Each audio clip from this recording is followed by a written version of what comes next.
Hello, and welcome. Welcome to the Over 40 Show, the number one health and fitness show for those of us in the club. Yes, that's right, the 40 and Over Club. My name is Coach Dave, and I am going to be your coach and your host today.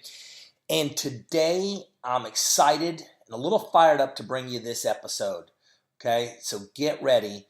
I don't know when's the last time I was this fired up about something, but the title is Don't Believe It. What am I talking about? I'm talking about 5 myths that are out there when it comes to strength training. But before I get started, I just wanted to say thank you for everybody for always just being there and sharing the show with others and helping grow the show. So I really do appreciate that. So if you enjoy listening to this podcast, please send it to somebody. Send it to somebody who needs to hear it. Obviously, that's my whole mission behind this, is to get somebody who really is struggling and that needs to have that opportunity to hear just somebody to light the fire underneath them and get them going, because that can really make a difference. I've just seen it so many times when people get the fire lit underneath them and believe that they can do it, and then they start doing things. It's amazing how their life changed and they transform themselves. So that's what this is all about. So I do appreciate you supporting the show and just sharing it. So let's go ahead and get started. And let me tell you why I'm fired up. You know, I'm a pretty even keel guy, but just sometimes there's things that happen over and over that just drive me crazy when I hear them. And today I'm going on this little rant, so I hope you'll bear with me. And I've got to warn you, though, that these myths are out there, and there's a chance that you might even believe in some of them right now, okay? But hopefully by the end of this, I'm going to have made a case and persuade you not to buy into these myths, okay? They've been going around for a long time, and now that HIIT training, high intensity interval training, is kind of the biggest craze out there. Everybody's doing it, and all I hear is that you have to do that to be successful. And let me just be the first one to tell you that you probably could go back and hear a podcast episode, or you could hear a video where I've said somewhere along the lines, I talk about high interval intensity training being a great way to transform your life. So I'm not being a hypocrite here, but what I'm trying to tell you is that there is truth to the fact that strength training is one of the absolute best things you can do for your health and for your transformation. Now, if you have fallen for any of these 5 myths I'm going to talk to you about, I'm going to forgive you, but I want you to realize that you're missing out on tremendous potential with strength training. So let's go ahead and dive in and start talking about these. The first one is, it is a myth that muscle turns into fat. Okay, that almost just makes me laugh. Why? I mean, seriously, why would anyone want to build muscle if it could morph into fat after a span of disuse? I mean, seriously, if you were to build muscle and know that after you stopped building muscle, it's going to turn to fat, why would you do that? Okay? Rest assured, I am telling you, this is a myth of one of the highest orders. Muscle tissue is muscle tissue. Let me say that again. Muscle tissue is muscle tissue. Fat tissue is fat tissue. One will never become the other.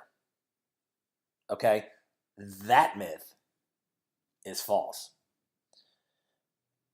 It's a myth that strength training doesn't burn fat. Let me explain this to you. On the contrary, muscle mass is your number one ally against fat gains. What do I mean by that? If you look at a pound of muscle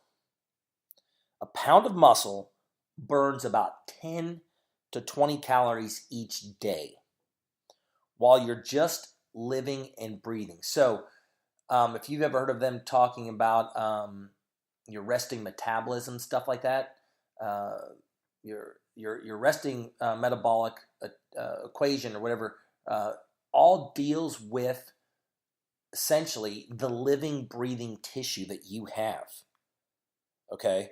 And that's really what that is. That's why they talk about having more lean mass is going to help you burn more calories. So, when you increase your muscle mass and you preserve the existing muscle mass, you're essentially turning yourself into a fat burning machine. That's where that whole talk about strength training speeds up your metabolism.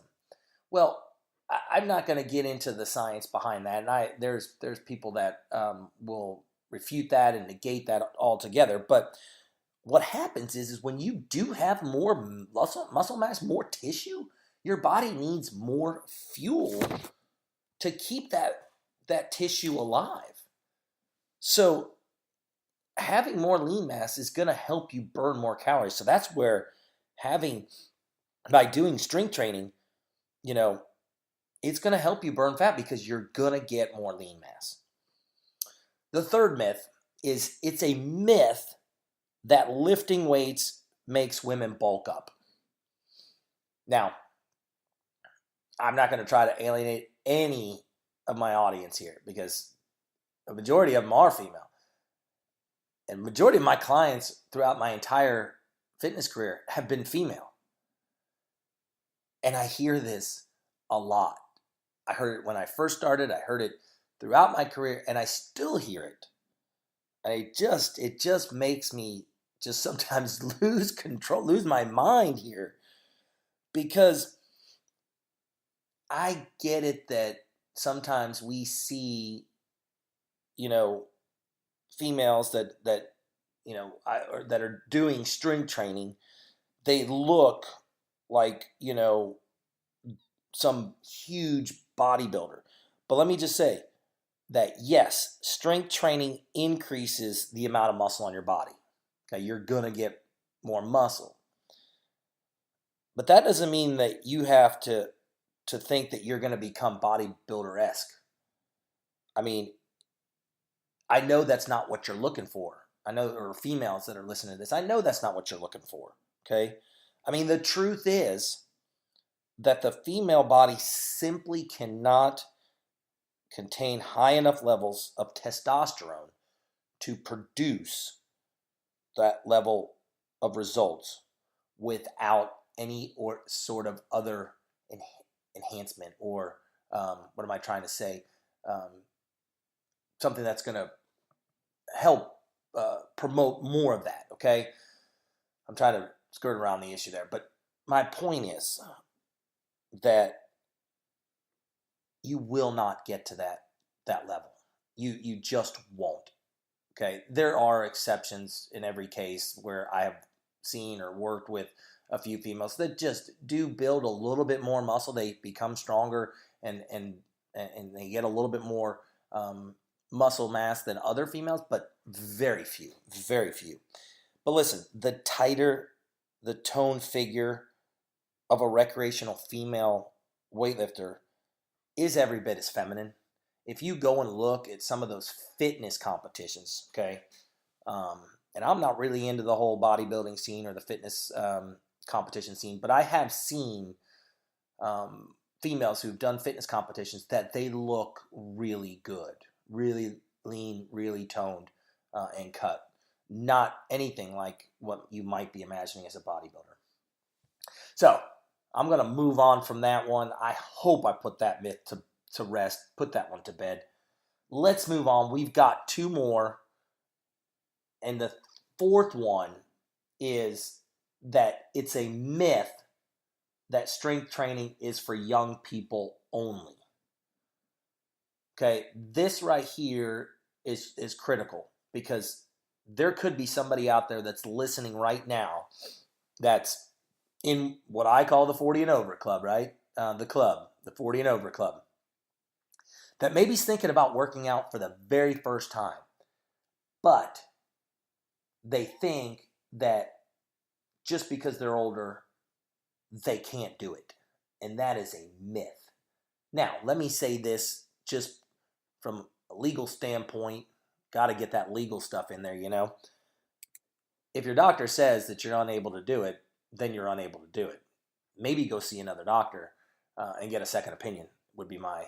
But obviously there's cases all over the place where you just might not be able to.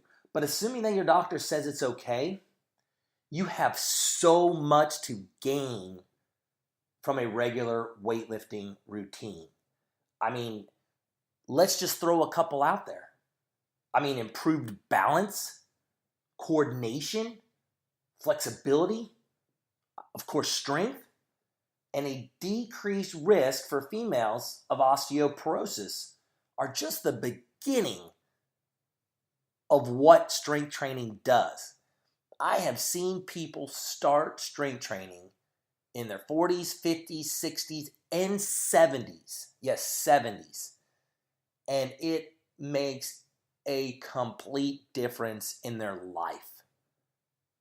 Now, something that I had heard, I don't know, gosh, now, it's almost 20 years ago when I did my internship with Dr. Cooper and talked about quality versus quantity of life.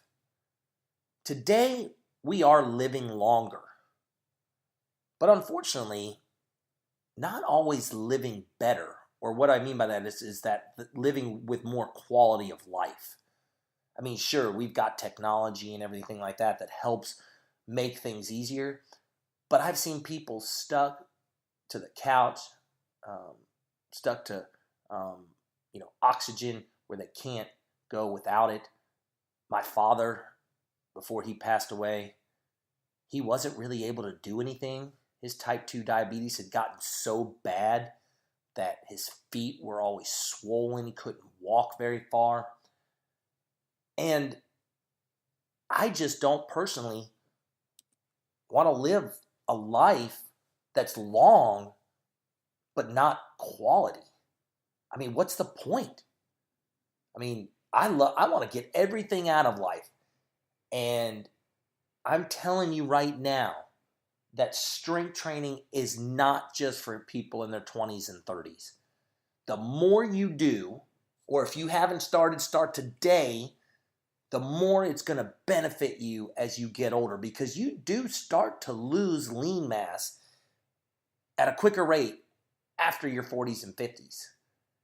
But if you start now, you can maintain and hold that lean mass. And just even if you just did enough to maintain what you have, it's going to benefit you so much. I can't stress this enough. I mean, this one right here just gets to me because I don't want to see anybody fall victim because of this myth that they don't lift because they think it's only for young people. Please, please do not fall for this one.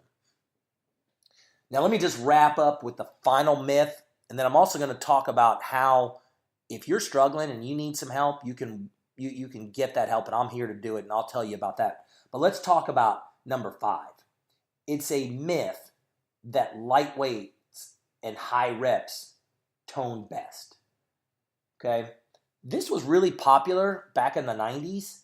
I know that a lot of people thought that the very high repetitions and very light weights would result in like a toned physique, but it's really become outdated.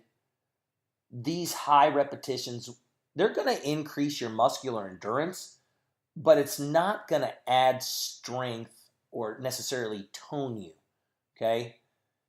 We know that in order to truly challenge your muscles, you have to go heavier weights with lower reps. It's a must. My always thing is that you want to at least get to the point where that last 1 to 2 reps is challenging for you. You don't want to do it without proper form, because now I've seen that. Don't get me wrong here. I'm not saying you have to do weight to where you can't do it. You have to actually sacrifice form, because that's not what I'm saying. I'm just saying that you need to go heavier, and you don't always have to do it every time, but you've got to do a little bit more heavier weight with lower reps. Typically, I say the rep range between 8 to 10 is a good number to shoot for, but you've got to push your muscles with each set. And you can't do the same thing over and over again. I mean, that is just, something you should know. If you want change to happen, you've got to make the change. You can't keep doing the same thing, okay? And so when you include that strength training as part of your fitness routine, it's essential for a fit and toned body. Now, I hope in this very short time and this very short rant, now, I know I didn't get totally crazy and psycho on you. I don't want to do that. But I hope it came across today, the fact that you're going to hear lots of things out there. And you're going to have to make a decision for yourself. But don't fall for some of these common myths that keep going on and on. I mean, as I mentioned when we first opened up the show, I'm on a mission here. I'm on a mission to help as many people as I can. And I'm also on that mission to debunk these myths so that people who are wanting to get started or people who just don't buy into strength training and all they think about is doing cardio realize that strength training is a huge component to transforming your life. Now, as I mentioned, some people have absolutely no idea where to start. And then on top of that now, it makes it completely more challenging to figure out where to start. I mean, if you Google, how to start a fitness program or what's the best fitness program, or I don't know, any number of Google searches, it's going to turn up thousands and thousands and thousands. And people get more confused. And when they get more confused, they don't start. So here it is. I'm going to make an offer. And it's pretty simple. I want to help you. And all you have to do is go to the website, fitover40challenge.com/fitness coach. Fill out the form. There's a form on there. I'm going to do a 15-minute free coaching session with you. We're going to get on the phone. We're going to get on Skype, whatever you want, whatever works best for you. And we're going to figure it out, and we're going to get you started. Maybe you're fit. You work with me. No pun intended there. Maybe I'm able to get you set up with somebody else. Maybe I'm just able to put you in the right state where you can do it and get started on your own. Okay? No strings attached. Okay? I want you to change your life, and I want you to start doing it today. Second you get done listening to this, unless you're driving, go to the website, fitover40challenge.com/fitness coach. Fill out the form. Let's get on the phone. I'd like to meet you anyway. I'm always loving to meet people who want to change their life. So that's it. I hope you got something out of it. Hope I didn't get a little too crazy there. I don't think I did, but hopefully I didn't. And again, if you think somebody else needs to hear this, please forward it to them. Let's help as many people together. I can't do it by myself. With that, I'm going to go ahead and wrap it up. As always, in health, Coach Dave.